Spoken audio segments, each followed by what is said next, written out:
tänase kontserdi kõige parem asi oli publik minu meelest. Nemad päästsid välja meie sellised võib-olla mõned rabedamad kohad, aga publik aitas selle kontserdi kuidagi soojaks teha. Mina tänan publikut kõige rohkem.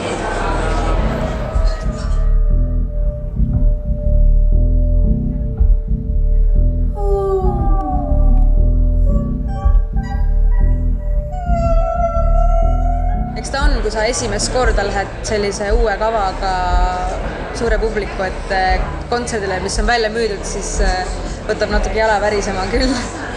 Aga tõesti, laval oli tegelikult nagu väga hea olla, publikult sai sellise energia nagu tagasi.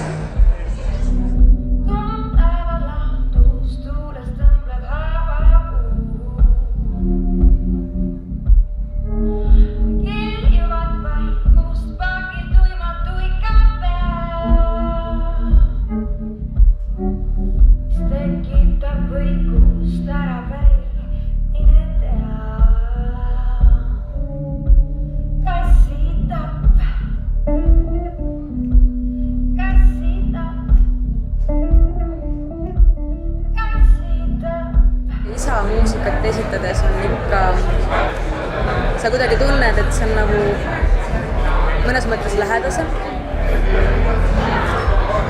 Et seda on kuidagi sügavam tunne võib-olla esitada.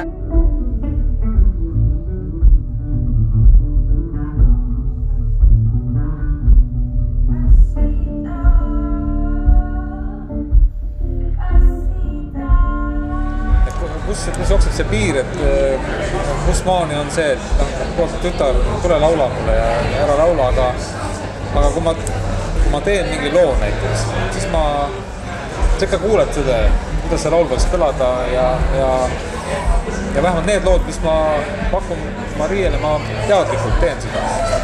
Ma nagu kuulen, et seda Marie võib seda täpselt nii teha. See on see, et üks veri on.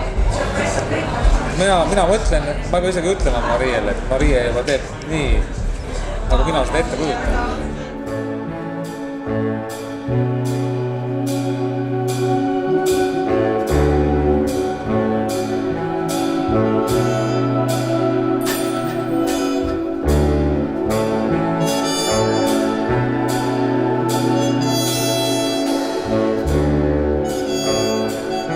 See uue plaadi materjal on tegelikult, ta on selline, minu enda jaoks, nagu ta on mingi aastate vältel on tekkinud mingid lood, mis on siis nagu minu jaoks värske, mis on vähe vanem ja mis nagu on juba nagu selline tunnetus, et selle peab ruttu ära lindistama või panema ta plaadi peale, et muidu see õige aeg läheb nagu mööda. Ja nüüd need lood said nagu kokku või kokku. Ütleme, et teatud lugusi sain plaadimaterjali valmis teha ja siis just oligi see, et kuna mul eelmine plaat oli ainult instrumentaalne, siis siin nagu mul oligi mõte, et mõned lauluga lood nagu vahele panna. Kui inimesed tüübinevad basskitarrist ära ja muudest instrumendid, siis tuleb inimhääl, kes päästab kõik välja jälle.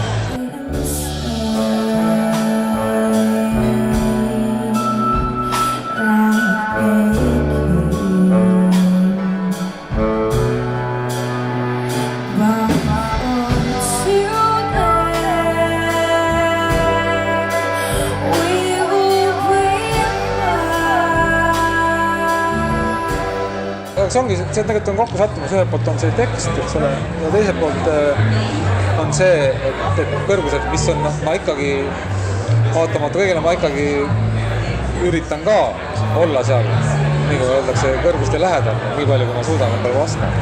Aga kindlasti on mul selliseid eeskujusi, keda ma jään alati nagu alt üles vaatama. Ja siis